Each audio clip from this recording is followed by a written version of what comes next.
Faktanya Bapak Ibu, banyak sekali teman-teman kita khususnya petani milenial atau petani pemula, petani modern sekarang ini, anak-anak muda ini kan lebih menyukai hidroponik ya. Bersih, elegan, mewah ya, tidak kotor-kotoran dan hasilnya maksimal ya. Instalasi berteknologi. Jadi mereka terjun di dunia pertanian dalam tanda kutip lebih tertarik pada hidroponik. Nah, banyak sekali petani milenial dan petani pemula yang kemarin pemuda-pemuda kita bertanya banyak sekali, bahkan ada yang sudah menggunakan Bapak Ibu ya pupuk Profit Hijau. Produknya seperti ini. Pupuk ini logo paling besar di depan kemasan itu dari Merauke Tetap Jaya itu lambangnya air. Artinya apa? Artinya dia larut sempurna di dalam air ya. Jadi kalau dilarutkan dia larut sempurna. Tidak semua pupuk yang sifatnya larut sempurna atau berlogo air seperti itu bisa kita gunakan sebagai pupuk hidroponik. Tidak semua ya, sekalipun dia logonya air. Tidak semua. Logo air artinya dia larut sempurna dalam air. Tetapi bukan berarti logo air artinya logo untuk hidroponik karena tanam di air. Tidak.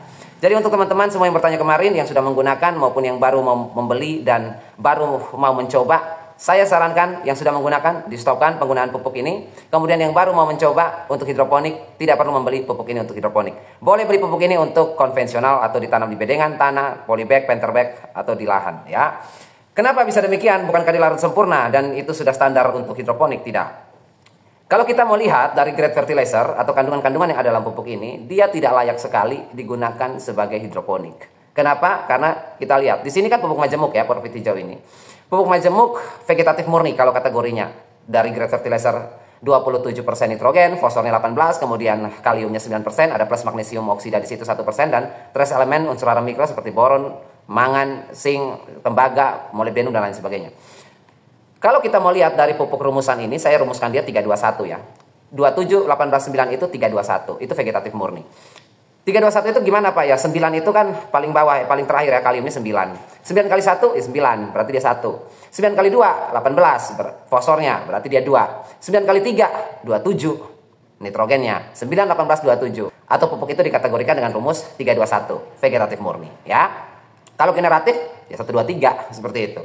Nah, kenapa dia tidak bisa digunakan untuk pupuk hidroponik sekalipun dia logonya air dan larut sempurna? Karena kandungan nitrogen di dalam situ yang bermasalah, Bapak Ibu ya. Fosfornya larut sempurna ya, kaliumnya larut sempurna ya, tetapi nitrogennya di situ sekalipun dia larut sempurna, tetapi unsur di dalam situ bukan untuk hidroponik ya. Nitrogen di dalam pupuk Profit Hijau itu ada 3 jenis. Asal Bapak Ibu tahu. Yang pertama, nitrogen dalam bentuk nitrat, sudah siap langsung dimakan oleh tanaman dan tanaman lebih suka dengan nitrat. Ya, artinya lebih cepat masuk, mobilisasi dia lebih tinggi. Kemudian amonium, sekalipun tanaman bisa langsung menyerap amonium, nitrogen dalam bentuk amonium, dia tentu akan lebih memilih nitrat. Ya, jadi nitrat itu akan lebih cepat dipilih karena dia penguraian terakhir. Ya, kemudian yang terakhir ada juga di situ urea, NH2 di situ. Jadi nitrogen dalam pupuk Profit Hijau itu ada 3 bentuk: nitrat yang siap langsung dimakan, amonium yang bisa langsung dimakan, dan urea yang belum siap langsung dimakan. Karena tanaman tidak mengenal urea. Tanaman hanya mengenal amonium atau nitrat plus asam amino. Asam amino juga dikenali, bisa langsung diserap. Tapi kita nggak berbicara asam amino. Kita berbicara 3 unsur dalam nitrogen dalam Profit Hijau. Oke, ketika Bapak Ibu menggunakan atau teman-teman pemuda milenial menggunakan Profit Hijau untuk hidroponik, ketika memberikan pada air nutrisi, maka akar akan mengenali nitrogen dalam bentuk nitrat sebesar berapa dalam Profit Hijau. Dari 27% kandungan nitrogen dalam Profit Hijau, 27 itu dibagi 3. Di mana nitrat itu 2,7%. Kecil sekali ya, kecil sekali. Jadi 27% itu walaupun N-nya besar sampai 27 bukan nitrat semua. Nitratnya cuma 2,7. Artinya berapa persen? Cuma berapa itu? 10% dari kandungan 27%. Dia cuma 2,7. 2,7% saja Bapak Ibu ya. 2,7% saja. Nah, amoniumnya berapa persen? Amoniumnya sekitar 3,6% ya. Jadi kalau 3,6 ditambah dengan nitratnya 2,7 ya 6,3. Artinya dari Profit Hijau yang Bapak Ibu mau gunakan atau teman-teman milenial hidroponik pemula ini mau gunakan untuk hidroponik sayuran, cuma membeli 6,3 ya 6,3 nitrogen. Jadi sebenarnya kalau diberikan pada hidroponik, sebenarnya teman-teman sudah memberikan pupuk dengan grade fertilizer bukan 27 18 9, tetapi 6,3 18 9. Loh, sisanya apa Pak? Ya sisanya yang paling banyak 20,7% itu adalah urea. NH2 itu. NH2 atau urea saya sudah bilang tadi, tanaman tidak mengenali itu. Ya, beberapa tanaman ya, tanaman yang lain mengenali, tetapi ada proses. Nanti kita masuk di materi selanjutnya. Tetapi seperti sayuran itu dia tidak kenal. Tidak kenal apa itu urea, mereka tidak paham ya. Jadi ketika kita kasih profit hijau di instalasi hidroponik kita atau di tampungan nutrisi kita ukur ppm-nya, lalu kok daun-daunnya hijaunya biasa aja, pertumbuhan daunnya juga lambat, kerdil dan lain sebagainya. Kok tidak sesuai dengan harapan, padahal kita sudah beli pupuk yang nitrogennya paling tinggi, 27%. Tetapi kok hasilnya tidak seberapa? Ya iya, karena dari 27% itu yang dimakan atau dimanfaatkan oleh tanaman hanya nitrogen dalam bentuk nitrat atau amonium sebesar 6,3%. 2,7 nitrat dan 3,6 amonium. Jadi yang dimakan hanya 6,3. Sisanya itu urea. Nah, sekarang Bapak Ibu dan teman-teman pemuda ini akan bertanya, apakah sisa 20,7 urea itu 20,7%? Bayangkan ya, 20,7 itu besar sekali. Apakah sebanyak itu tidak bisa dimanfaatkan? Tidak bisa dimanfaatkan oleh tanaman.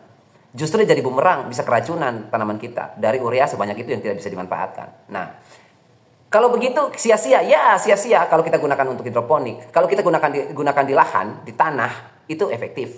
27 ya 27. Kenapa bedanya 27% profit hijau nitrogennya kalau digunakan di tanah, tanaman kita dapat 27. Sedangkan kalau misalnya di hidroponik cuma dapat 6,3. Bedanya di mana? Karena air, ya, air hidroponik, nutrisi hidroponik, air hidroponik tidak bisa atau tidak mengandung enzim urease. Enzim urease itu hanya dimiliki oleh tanaman, itu yang pertama. Tanaman khusus, bukan semua tanaman. Tanaman khusus, sayuran tidak termasuk. Sayuran tidak memiliki itu. Enzim urease itu dimiliki oleh beberapa tanaman, sayuran tidak punya. Kemudian enzim urease itu dimiliki oleh mikroba, bakteri pengurai maupun jamur pengurai. Mereka punya enzim urease. Enzim itu yang nanti bertugas untuk mengurai urea menjadi amonium. Lalu nanti di-over lagi ke bakteri atau mikroba nitrifikasi untuk merubah amonium menjadi nitrat. Yang siap untuk dimakan tanaman. Kemudian ada bakteri denitrifikans itu yang merombak atau melepaskan nitrat menjadi N2 di udara. Proses denitrifikasi. Jadi yang sudah menjadi nitrat oleh bakteri nitrifikasi tadi dimakan oleh tanaman yang disebut asimilasi. Kemudian yang dibuang ke udara yang berlebih kembali ke atmosfer berupa N2 disebut dengan denitrifikasi atau yang dikerjakan oleh bakteri-bakteri yang keluarga denitrifikans atau genus denitrifikans. Nah, mikroorganisme seperti bakteri dan jamur pengurai dalam tanah itu yang memiliki enzim itu. Jadi ketika kita kasih urea atau kita kasih profit hijau ini ke tanah, maka mikroba itu akan bekerja untuk memecah profit hijau yang 20,7% urea itu, N2 itu, menjadi amonium oleh enzim mereka urease. Kemudian tanaman juga memiliki enzim urease di akar. Urease itu dimiliki oleh tanaman di bagian akar. Ada beberapa tanaman, jagung punya, padi punya, apalagi tomat itu punya, kedelai, kacang-kacangan itu punya, rerumputan itu juga punya, dan beberapa tanaman yang lain itu punya. Sayur tidak punya di bagian akarnya. Jadi ketika tanaman-tanaman yang punya enzim urease ini melihat urea, mereka mampu memecah urea itu dengan enzim mereka menjadi amonium. Jadi bisa langsung diserap. Sayuran hidroponik tidak punya. Makanya 20,7% itu tidak bisa dimanfaatkan. Air tidak ada enzim urease. Si tanaman sayuran yang kita tanam tidak punya enzim urease. Kemudian mikroba tidak ada di situ di dalam sistem hidroponik. Lalu urea dalam profit hijau sebanyak 20,7%. Siapa yang mau rubah dia jadi amonium? Boro-boro jadi nitrat, proses nitrifikasi. Amonium aja berat. Jadi itu akan terbuang dan bahkan berdampak buruk untuk keracunan tanaman karena kelebihan urea yang tidak bisa diserap oleh tanaman. Ya, seperti itu. Jadi untuk pupuk ini, nah sekarang Bapak Ibu akan bertanya gini nih. Akan muncul pertanyaan gini. Enzim itu, tadi kan Bapak bilang ya, di mikroba menghasilkan enzim urease. Tanaman di akar punya enzim urease, beberapa tanaman. Tanah tadi Bapak bilang kan ini bisa digunakan di tanah. Tanah memiliki enzim urease, tanah punya. Apakah bawaan dari sananya? Tidak. Tanah kenapa dia punya enzim urease yang bisa memecah urea menjadi amonium, ya, merubah urea menjadi amonium? Karena tanah itu sisa dari mikroba. Jadi mikroba mengeluarkan enzim urease untuk merombak, untuk membungkus, untuk mencerna si urea ini menjadi amonium.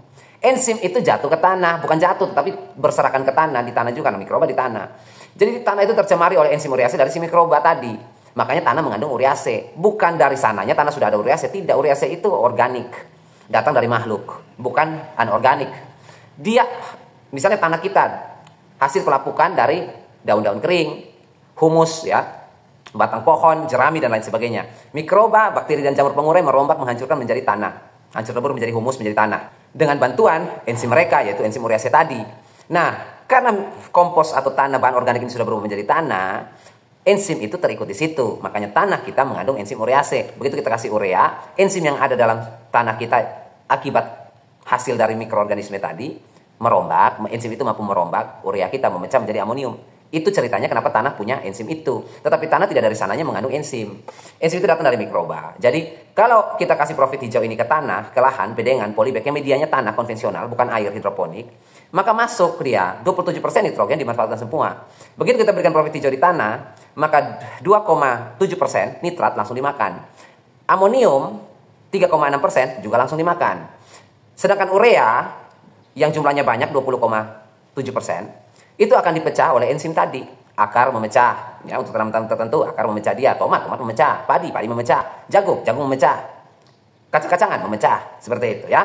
Kemudian dibantu oleh mikroba. Jadi tanah yang punya enzim urease memecah urea menjadi amonium, siap makan.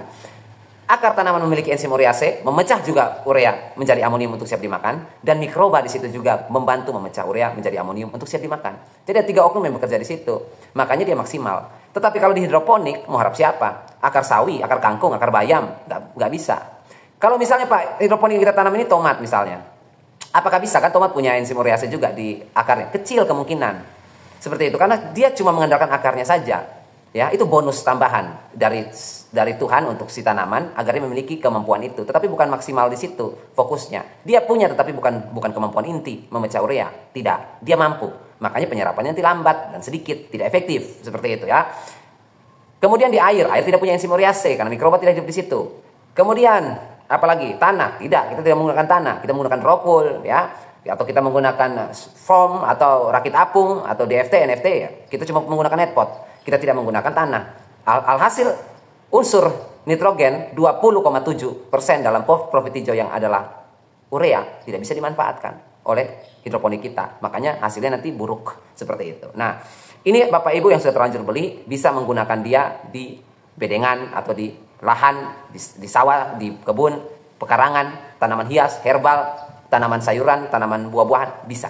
Untuk fase vegetatif murni. Tidak bisa digunakan untuk fase transisi. Artinya dari vegetatif mau ke generatif, mau berbunga, tidak bisa kita gunakan di situ. Dia harus berhenti di situ. Karena nitrogennya tinggi atau besar, 27, dibanding dengan fosfornya cuma 18. Kalau nitrogennya tinggi seperti ini, fosfornya 18, apalagi kaliumnya paling kecil 9%, maka kalau kita genjot atau kita paksakan sampai di transisi dari vegetatif ke generatif, seperti misalnya tomat ya atau cabai ya. Berapa minggu lagi mau berbunga, kita tetap menggunakan profit hijau. Maka bunganya itu sedikit atau bahkan bisa rontok bunganya. Kenapa? Karena nitrogennya tinggi. Kita harus hentikan pupuk ini dan kita ganti dengan pupuk yang fosfor dan kaliumnya tinggi. Seperti itu ya. Untuk profit hijau ini pupuk yang sangat sempurna menurut saya. Karena grade fertilizernya sangat-sangat ideal. 321. Jarang kita dapat pupuk seperti itu. Kalau temannya yang nitrogennya tinggi seperti NPK Mutiara Sprinter 20 10 10. Itu kita kategorikan pupuk vegetatif, tapi bukan pupuk vegetatif murni dia. Pupuk vegetatif ya, yang seimbang. Bisa kita sebut pupuk vegetatif seimbang. Jadi NPK seimbang tetapi versi vegetatifnya. Kalau NPK seimbang kan 16 16 16 atau 15 15 15 Ponska. Kalau vegetatif seimbang ya 20 10 10. Maksud kategorinya seimbang ya. Nitrogennya 20, fosfornya 10, kaliumnya 10, 2 1 1. Seperti itu ya, itu seimbang. Itu bisa kita gunakan, itu di sampai transisi pun masih bisa. Awal dia mau berbunga kita kasih pupuk itu, masih mau menggunakan pupuk itu masih bisa. Tetapi ketika bunga sudah terbentuk kita hentikan. Seperti itu ya. Mau berbunga, sudah mendekat-dekat berbunga atau bunga sudah cikal bakal bunga mau keluar, kita hentikan karena nitrogennya tinggi. Tetapi untuk sampai cikal bakal bunga terbentuk bisa pupuk ini. Yang tidak bisa, yang tadi profit hijau itu nggak bisa karena tinggi sekali nitrogennya ya. Oh ya, tadi saya tampilkan ini ya. Ini saya dapat dari pabrik Merauke untuk keterangan untuk Bapak Ibu semua. Tetapi di situ Bapak Ibu lihat di kandungan di situ ada fosfor dan kalium kan di situ. Selain nitrogen yang tadi kita bahas, ada fosfor dan kalium di situ. Bapak Ibu lihat fosfor di dalam kemasan, di depan kemasan pupuk profit hijau itu ditulis 18%, kalium 9%. Tetapi kenapa di situ ditulis fosfornya tidak 18%? Kaliumnya juga di situ tidak ditulis 9%. Kalium di situ Bapak Ibu bisa lihat, kalium di situ 7, berapa persen saja. Kenapa tidak 9%? K di situ kenapa hanya 7%? Itu K murni. P di situ juga kenapa tidak 18% seperti di kemasan? Apakah ini penipuan? Tidak, itu P murni. Jadi di dalam 18% fosfor P dan 9% kalium, itu kalium oksida itu bentuk P2O5, bentuk K2O. Jadi kalium K2O dalam bentuk K2O, kalium oksida. Kalium oksida itu bukan kalium murni. Mengandung kalium 9%, seperti profit hijau ini kan, mengandung kalium K2O, kalium oksida 9%, tetapi dia bukan kalium murni. Tanaman makan kalium murni, ya, tanaman makan kalium murni. Jadi kalau kita mau masuk lebih dalam lagi, lebih runcing lagi ilmu pengetahuan, Kalium di dalam profit hijau ini yang ditulis 9%, yang dimanfaatkan oleh tanaman cuma 7, berapa persen saja. 7,7 kalau tidak salah. Cuma 7,7% saja yang dimakan oleh tanaman. Sedangkan di sini ditulis 9%. Ya, karena dari 9% itu kalium oksida, bukan kalium murni. Kalium murni yang nanti masuk dalam tubuh tanaman 7,7%. Nanti kita masuk di materi selanjutnya saja ya. Ini pembahasannya cukup panjang tetapi mudah-mudah saja. Agar Bapak Ibu lebih smart, lebih pintar, sekarang 2025 kita sebagai petani harus lebih smart lagi. Sampai jumpa di video selanjutnya. Kita belajar sedikit ilmu pengetahuan umum dan akhir kata kita ucapkan tetaplah selalu berbagi dan menabur kebaikan setiap saat.